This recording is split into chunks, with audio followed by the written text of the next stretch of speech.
개장 전 75분 오늘장을 움직일 이슈들 짚어보겠습니다. 여러 가지 이벤트가 겹쳤던 어제장이었죠. 헤드라인으로 빠르게 복귀해보면요. 이재명 대통령, 대주주 10억 기준 구지 고집 안에 코스피 이틀 연속 사상 최고입니다.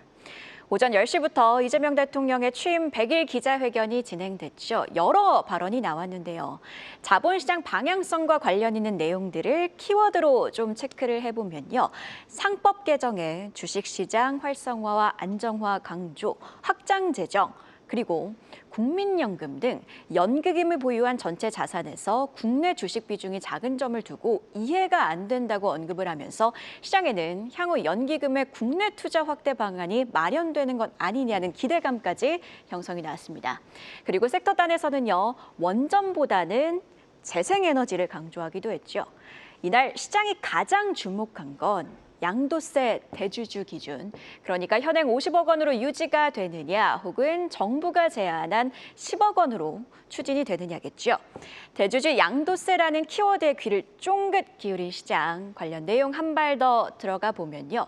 처음에는요, 한 개의 종목을 50억 원어치 사는 사람은 없다고 하면서 대주주 기준 논란 자체가 시장 활성화 의지의 시험지와도 비슷하게 느껴진다고 했습니다. 그러면서 그렇다면 양도세 대주주 기준 10억 원을 굳이 고집할 필요가 없다고 강조를 하기도 했죠. 공은 국회로 넘기면서 국회 논의에 맡길 것이라고 했습니다. 시장은 명확하게 50억 원 유지 메시지를 좀 기대를 했지만 국회 절차까지 기다려야 한다는 점에서 시장에서는 이때 일부 세론이 나타나기도 했죠. 지수는요, 장중 보합권까지 상승폭을 줄이기도 했는데요. 자, 그래도 코스피 0.9% 상승으로 사상 최고치를 경신하고 마감을 했습니다. 야당뿐만 아니라 여당 내에서도 50억 원 현행 유지 기조가 강하기에 50억 원으로 결정되지 않겠냐는 분석과 함께 시장 활성화 기조는 확인했다는 점에서 이렇게 저점을 찍고 다시 상승폭을 키웠던 건데요. 지수가 강했던 또 다른 이유, 바로 수급에 있죠. 어제는 내마녀의 날, 선물 옵션 동시 만기일이었고요. 보시듯이 장 막판에 외국인과 기관의 수급이 유입이 되면서 시장은 가파르게 상승폭을 키우고 마감을 했습니다. 다만 세로는요, 섹터 단에서는 짙게 나타났습니다. 특히 증권주의 낙폭이 깊었는데요. 상상인 증권이 5% 넘게 밀렸고요. LS증권도 3% 하락, 미래에셋증권도 4% 하방 압력. 자, 증권주에서도 볼 수 있듯 세론에 대한 욕구는 있는 현 시점입니다. 향후 시장의 방향성은 실제 정책이 어떻게 집행되느냐, 즉 정책 뒷심에 있겠죠. 일단 대주주 양도세 논의 관련해서는 앞으로 국회를 좀 주목해야겠고요. 시선을 오늘장에 맞춰서 오늘장 분위기를 좌우할 굵직한 무버들 확인해 보겠습니다. 지수 무버, 바로 미국의 8월 소비자 물가지수 CPI 발표죠. 수치부터 좀 짚어보면요. 전월비 수치가 예상보다 소폭 오른 0.4%로 집계가 됐으나 보시듯이 변동성이 높은 식품과 에너지를 제외한 근원 물가는 예상치에 부합한 수준으로 집계가 됐습니다. 블룸버그는요, 전반적으로 관세 압력은 제한적임을 보여주는 발표라고 평가를 했는데요. 사실 근원 물가 3.1%, 연준의 목표치를 웃도는 수준이긴 합니다만 시장에서는 물가보다는 고용이라고 판단을 했습니다. 특히 간밤 신규 실업수당 청구 건수가 예상을 큰 폭으로 웃돌았는데 이 말은 실업자 수가 예상보다 많았다는 뜻이죠. 이에 시장은 금리 인하 쪽에 힘을 더 준 건데요. 다만 지난 전망과의 차이는 금리 인하와 속도에 있겠습니다. 비농업 고용지표 쇼크에 시장에서는 빅컷, 그러니까 0.5%포인트 금리 인하 이야기도 나왔죠. 금리 선물 시장에서 0.5%포인트 빅컷 금리 인하 기대감은 간밤에는 줄어들었고요. 9월, 10월, 12월 연속적으로 금리를 내릴 확률은 오히려 올라갔습니다. 장중에는요, 10년물 국채금리 한때 4% 아래로 내려가기도 했는데요. 확실시된 금리 인하와 안정된 국채금리가 오늘장 유동성 장세를 뒷받침해 줄지가 관건이겠습니다. 자, 그리고요, 미국 반도체주 흐름도 엇갈렸지만 충분히 우리 시장에 영향을 줄 수 있는 체크 포인트들이 여럿 있었습니다. 일단 마이크론, 시티은행이 실적 기대감의 목표가를 150달러에서 175달러로 상향 조정하면서 간밤 7.5%나 급등했죠. 마이크론의 급등에 우리 반도체주의 긍정 영향도 기대가 됩니다. 여기에 며칠 전 모닝 브리핑 시간에 강조를 해드린 내용, 낸드와 관련해서 샌디스크의 CEO는 내년까지 낸드 공급 부족을 강조. 이에 샌디스크도 간밤에는 14%나 급등했습니다. 자, 9월 들어 반도체 투탑의 등락률을 보면요, 둘 다 많이 오르긴 했지만 삼성전자가 8.5% 상승으로 덜 올랐습니다.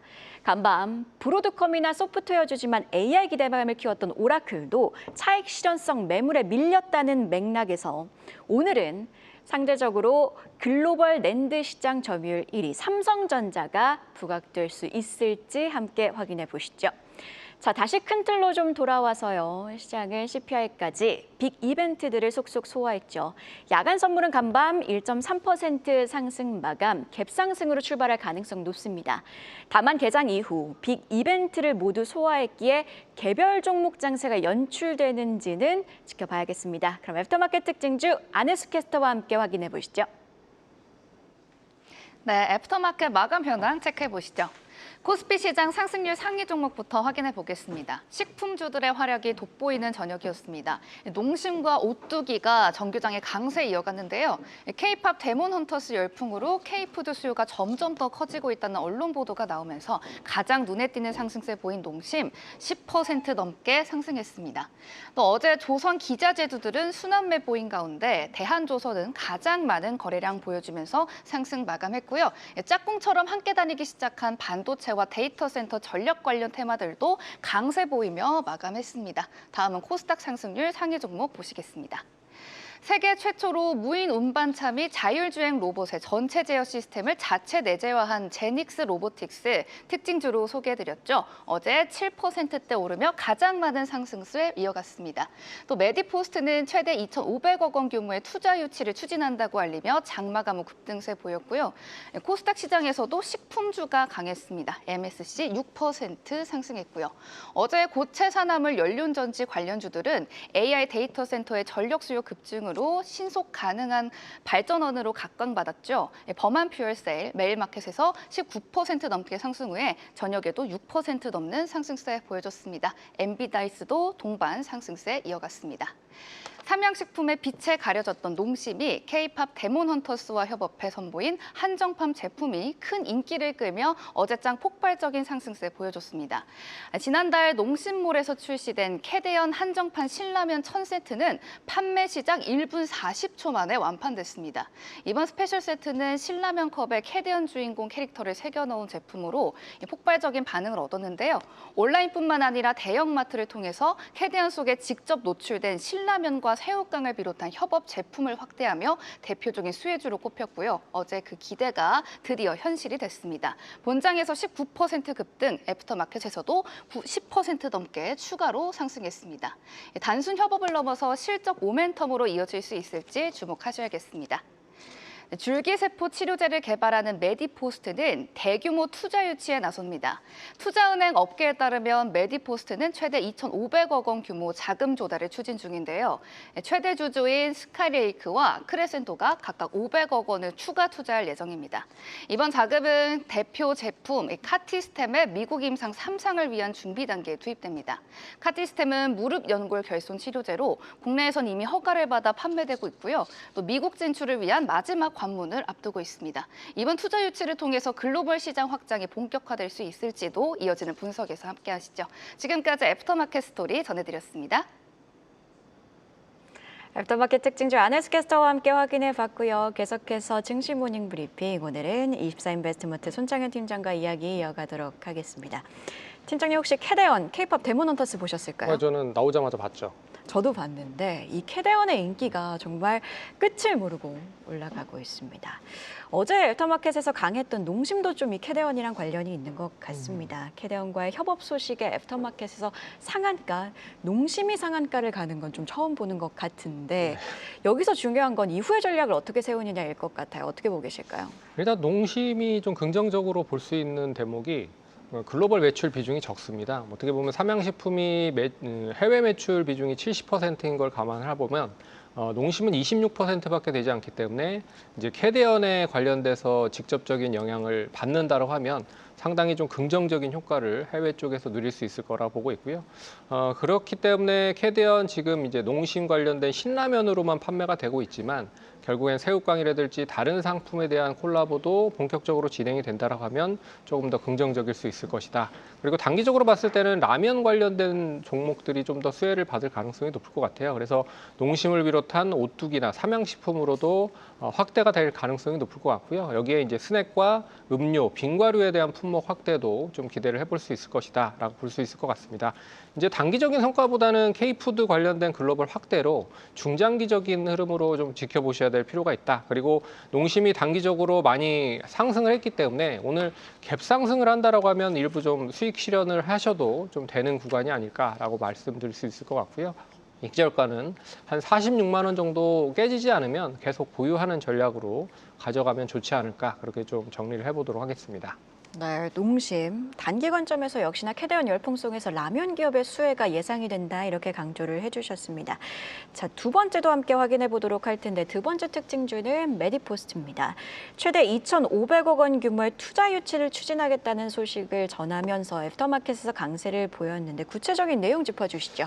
이게 이제 뭐 그 자금 조달을 한다라고 생각을 하시면 될 것 같아요. 그래서 기존의 주주였었던 스카이레이크와 그리고 크레센도 쪽에 한 500억씩 투자를 받고요. 그리고 BDA 파트너스라고 하는 곳에서 한 1,500억 투자를 받아서 2,500억을 전환사채로 발행을 할 가능성이 높다라고 얘기를 하고 있는 상황인 것 같습니다. 근데 왜 이렇게 투자를 많이 하느냐? 결국에는 동사가 국내에서 2012년부터 품목 허가를 받아서 판매를 하고 있는 카티스템 관절염 치료제가 국내에 좀 한정적으로 성장성이 제한되기 때문에 결국엔 이걸 바탕으로 이제 해외 쪽으로 진출을 하기 위한 하나의 수단으로 적용을 할 수 있을 것이다라고 보고 있어서 일본과 미국의 임상 연구 지금 진행 중이고요. 특히 미국의 임상 3상이 통과가 되면 결국에는 유럽이라든지 남미 쪽, 일본 쪽이라든지 해외 쪽에 대한 교두보를 만들 수 있기 때문에 이번 미국에 대한 임상 3상을 통해서 본격적으로 투자를 더 단행을 한 게 아닌가라고 생각을 합니다. 그리고 이제 재무 건전성에 대한 확보도 어느 정도 생각을 해볼 수 있을 것 같아요.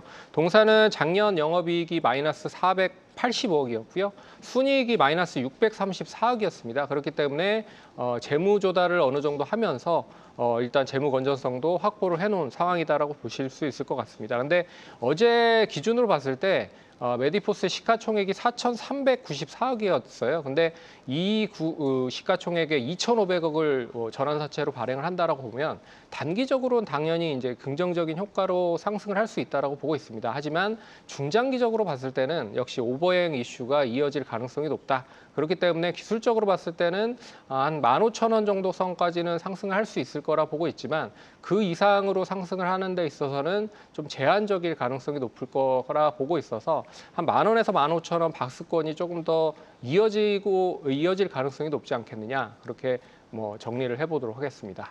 단기적으로 봤을 때는 자금 조달 이슈로 긍정적이지만 중장기 관점에서는 오버행 이슈가 있다는 점까지 함께 짚어주셨습니다. 이번에는요, 전일장 핫했던 섹터에서 이슈 찾아보는 시간이죠. 심수영 캐스터가 준비했습니다. 이슈픽 오늘은 연료전지 이야기로 문을 열겠습니다. 오라클이 오픈AI와 약 3천억 달러 규모의 컴퓨팅 파워 계약을 맺었다는 소식이 전해지면서 AI 데이터 센터발 전력 수요 확대 기대가 커졌던 전일장이었습니다. 발전원 중에서도 기존 배터리와 달리 연료가 공급되는 한 계속해서 전기를 만들어낼 수 있는 연료전지의 성장 가능성이 크게 부각되며 관련주들이 불기둥 세웠는데요. 한선 엔지니어링이 상한가 터치하며 11,470원에 거래됐고요. 범한퓨얼셀, 두산퓨얼셀, SK 이터닉스 등이 강세 보였습니다. 연료전지 중에서도 고체 산화물 연료전지, SOFC의 강점은 뚜렷합니다. 바로 속도인데요. 가스터빈은 전력망 연결에만 수년이 걸리고 소형 모듈 원자로는 상용화까지 2030년까지 기다려야 하지만요. SOFC의 경우 수소뿐만 아니라 천연가스까지 연료로 쓸 수 있어 빠르면 5에서 6개월 안에 설치와 가동이 가능합니다. 전력난이 눈앞에 다가온 지금 가장 현실적인 카드인 거죠. 실제로 글로벌 연료전지 시장은 2030년까지 연평균 26% 넘게 성장할 전망이고요. 발전용 연료전지만 떼놓고 봐도 연평균 성장률은 23%를 넘을 것으로 예상되는데요. SOFC 연료전지를 메가와트급으로 생산할 수 있는 기업은 전 세계에서 블룸에너지 한 곳인 만큼 이는 폭발적인 성장률이 만들어낸 남은 몫을 어쩌면 우리 기업들이 흡수할 여지가 생긴 상황이라 볼 수 있겠죠. 어떤 기업들에 주목해보면 좋을지는 이어지는 분석에서 함께 살펴보시죠. 다음 소식도 살펴보겠습니다. 전 일장 이재명 대통령이 취임 100일 기자회견을 연 가운데 다시 한번 에너지 현실론을 강조했습니다. 원자력과 재생에너지는 대립이 아니라 공존이라면서 기후위기에 대응하려면 원전보다 시간과 비용이 적게 드는 재생에너지 확대가 당장의 해법이라고 못 박은 건데요. 특히 전 일장 풍력에너지 섹터의 추세가 살아나며 SK오션 플랜트 22%대 강세 보였고요. 소함 기계공업, 유니슨, SK 이터닉스 등이 강세 보였습니다.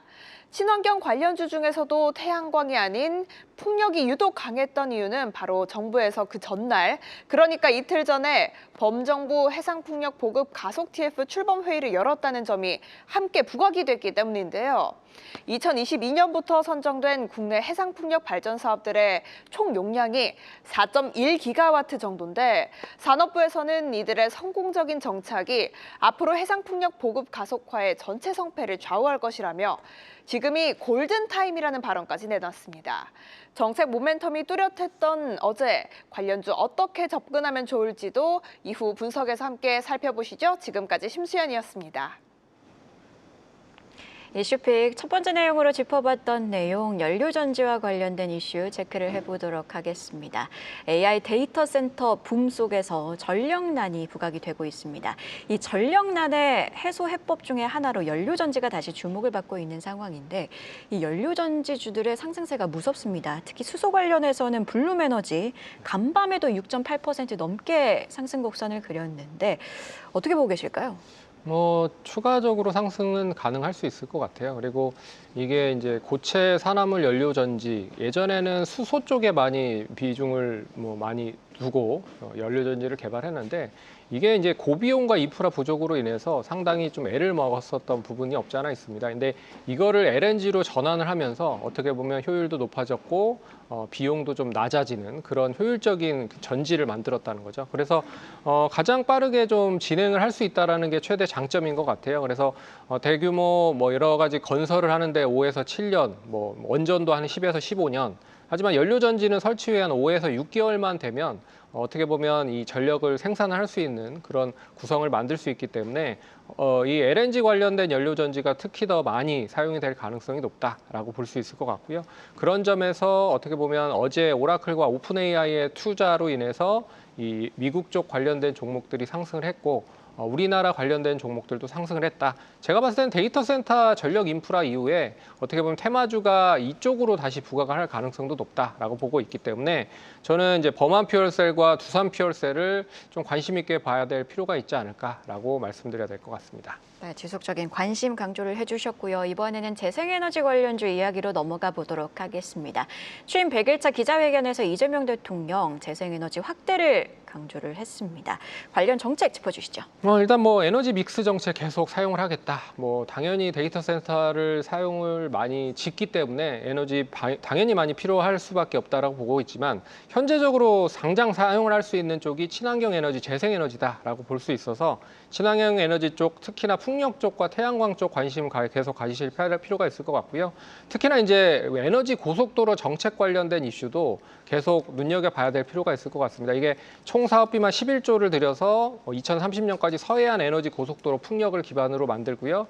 월계는 2040년까지 U자형 전국 전력망을 건설한다는 부분들이기 때문에 어떻게 보면 이거와 연계해서 좀 관심 있게 봐야 될 필요가 있다. 그래서 친환경 에너지 쪽, CS 윈드, 풍력 에너지 쪽 관련된 종목과 그리고 HD 현대에너지 솔루션, 태양광 관련된 종목을 좀 관심 있게 보셔야 할 필요가 있다라고 정리를 해보도록 하겠습니다.